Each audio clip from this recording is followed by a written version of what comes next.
Salut les amis, aujourd'hui on va parler de Victor Young Pérez de Jack Wanish qui signe là son tout premier long métrage en tant que réalisateur, puisqu'il faut savoir qu'avant il était surtout producteur et aussi acteur. Je crois qu'il a joué dans une série. D'ailleurs, en parlant de série, il a produit surtout des séries, mais aussi des films, dont notamment celui que j'ai en tête, c'est L'Esquive de Keshish, que personnellement, alors j'aime beaucoup. Je sais pas, il doit y avoir un truc. Alors c'est vrai qu'il y en a beaucoup qui n'aiment pas, parce que tout simplement ils n'aiment pas ce que fait Keshish, ce qui est tout à fait légitime, chacun fait ce qu'il veut.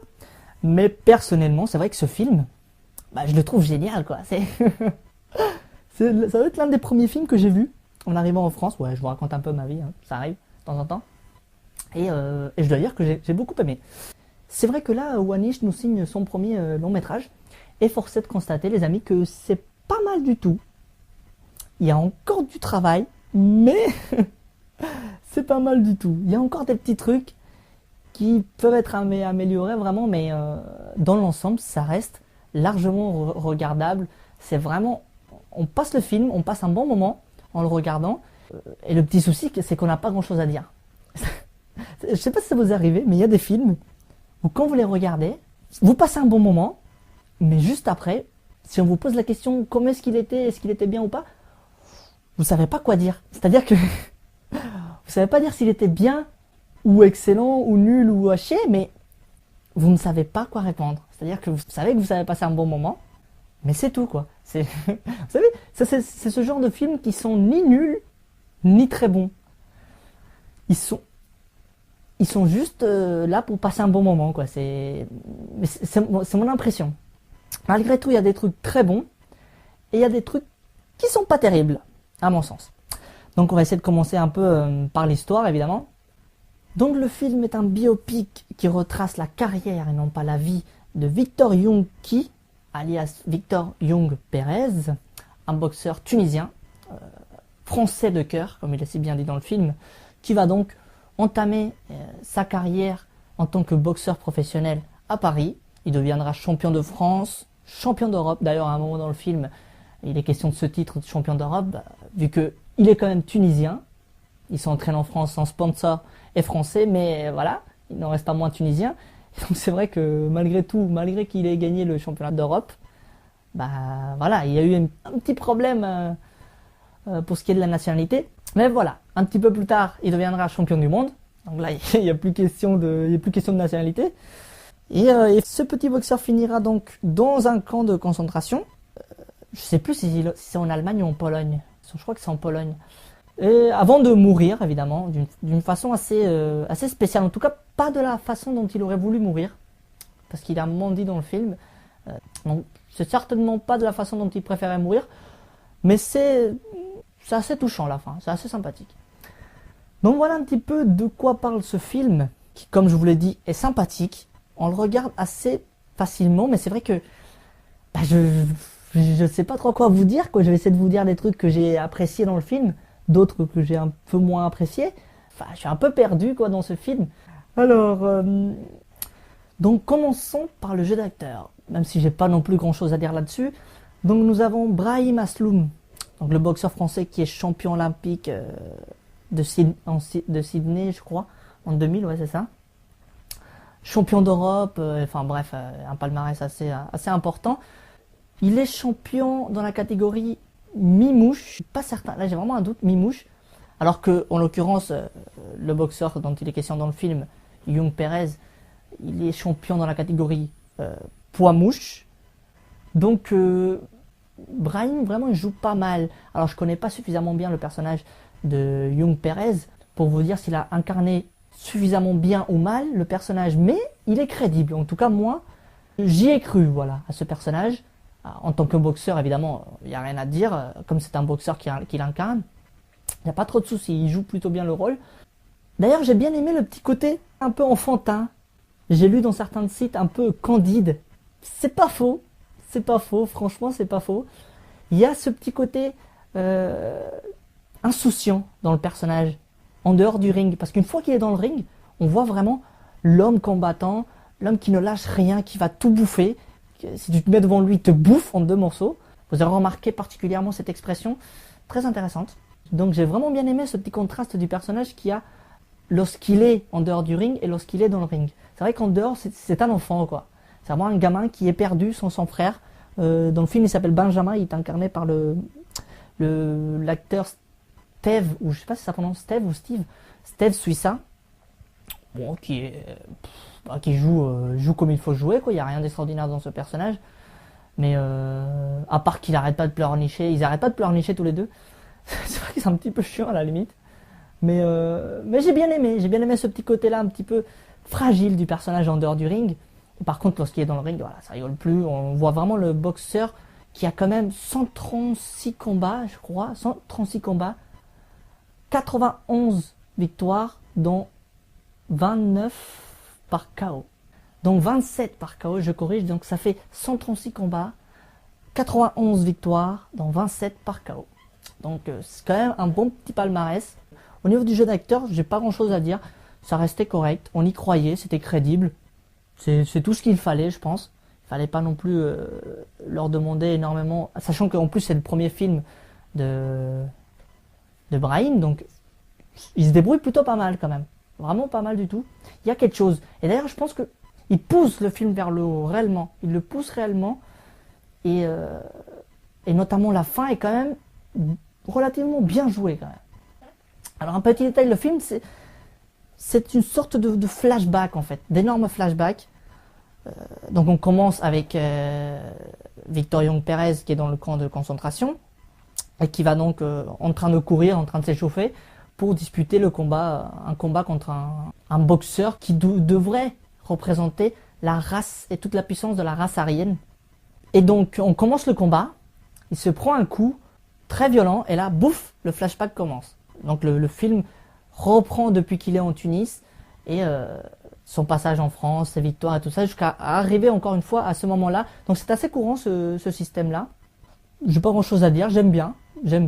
C'est un style, histoire de retarder ce combat qui va être son dernier combat d'ailleurs. Et c'est pas mal, et c'est bon à signaler, quoi. Ça reste rien d'extraordinaire, c'est une façon d'aborder un film comme une autre, quoi. Mais ça peut intéresser pas mal de gens. Pour ce qui concerne le film en tant qu'histoire, retraçant donc la période de gloire de ce boxeur, c'est vrai que pour ceux qui s'attendent à aller voir un film de boxe, où ça boxe vraiment pas mal, où on nous montre réellement son parcours dans la boxe en tant que tel, vous allez être déçus. Parce que le film, certes, retrace des moments clés, donc par exemple la finale du championnat du monde, le premier combat à Tunis, et quelques autres petits combats, notamment en Allemagne aussi, mais vraiment, il n'y en a pas tant que ça. Et c'est peut-être un petit bémol. Peut-être, parce que quand même, le minimum dans un film comme ça, on va raconter la période de gloire de ce boxeur, le minimum, c'est de nous mettre des combats de boxe. Il y en a quelques-uns, plutôt bien foutus, mais c'est vrai que c'est très limité. Alors vous allez me dire, qu'est-ce qu'il y a autour? Eh bien, c'est un petit peu tout le reste, c'est-à-dire ces moments de fête avec ses amis, ces moments passés avec son sponsor, donc celui qui va le sortir de Tunisie et va le ramener en France, incarné par Patrick Bouchitey, je crois que ça se prononce comme ça, Bouchitey, ouais, si je dis pas de bêtises. Sa petite histoire d'amour avec une future actrice, qui est assez matérialiste, faut dire ce qu'il est, c'est de l'argent à tout prix. Ça tombe bien, lui il était champion, là c'était le moment où il était vraiment au haut de sa carrière, donc voilà, ça tombait bien pour cette jeune actrice, et qui est incarnée d'ailleurs par une actrice italienne, Isabella Orsini, qui joue relativement bien. C'est-à-dire qu'elle est assez sexy quand même, il y a quelque chose, il y a un charme. Et le problème c'est que ces histoires avec ses amis, son histoire d'amour, cette romance, on va dire ça comme ça, prend beaucoup plus de place que la boxe. Alors que le sujet principal, c'est reste quand même la boxe. Je peux comprendre qu'il y a beaucoup de critiques qui sont basées là-dessus. Je peux les comprendre. Personnellement, ça m'a pas gêné parce que moi j'aime bien les petites histoires d'amour et tout ça. Sa relation avec ses amis et tout ça, c'est assez sympathique. Je trouve ça allège un petit peu le tout. Mais c'est vrai qu'il y en a un petit peu de trop. Notamment son histoire d'amour avec cette actrice dont je ne sais plus du tout le nom. On s'en fout. C'est vrai que ça prend beaucoup trop de place. beaucoup trop de place. Alors, il faut savoir quand même que c'est à cause d'elle. Oui, c'est à cause d'elle qu'il va se retrouver dans un camp de concentration. Je peux comprendre que ça soit un minimum travaillé, cette relation. Mais c'est peut-être un petit peu trop. Peut-être, ouais. Un tout petit peu trop. Par exemple, le dernier film que j'étais allé voir, le dernier biopic, c'était The Grandmaster de Wong Kar-wai. Et c'était un petit peu pareil. Il y avait beaucoup de romance.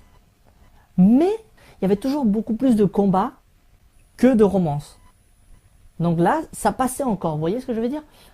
Et c'est vrai qu'on forçait de constater que dans ce petit Victor Young Perez, la romance prend un petit peu trop le dessus.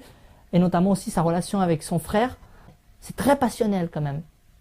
C'est vraiment très passionnel. Je peux comprendre qu'il soit très proche.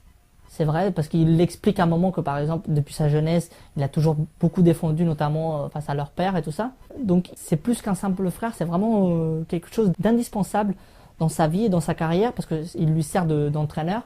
Je sais plus comment il s'appelle ça dans le film. Un autre petit point, et nous en finirons là, c'est au niveau esthétique. Et là vraiment j'ai beaucoup aimé.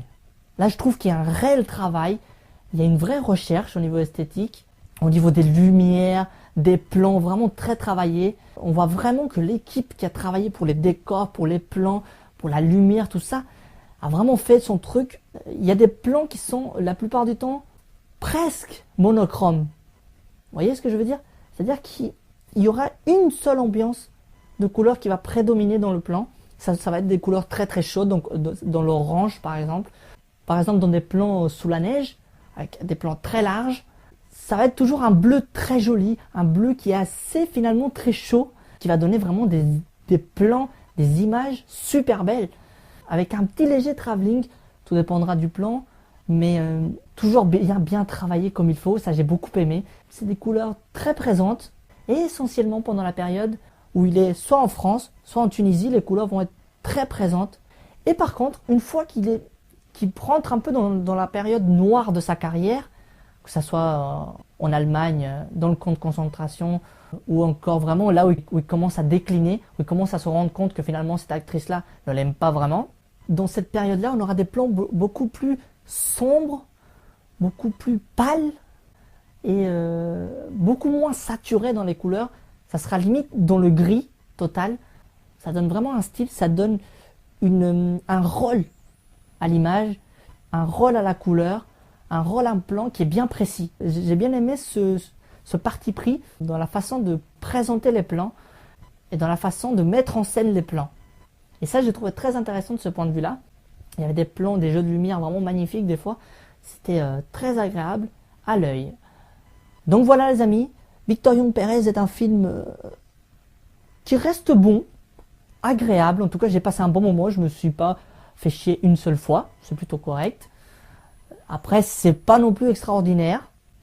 Je comprends qu'il y ait des trucs qui puissent déplaire, mais pour ma part, ça reste vraiment très correct et très agréable. Je vous invite à aller le voir, vraiment si vous êtes intéressé par ce personnage ou si vous êtes intéressé par la boxe tout court, ça peut être un moyen de divertissement très sympathique. Sur ce, je vous dis salut et à la prochaine.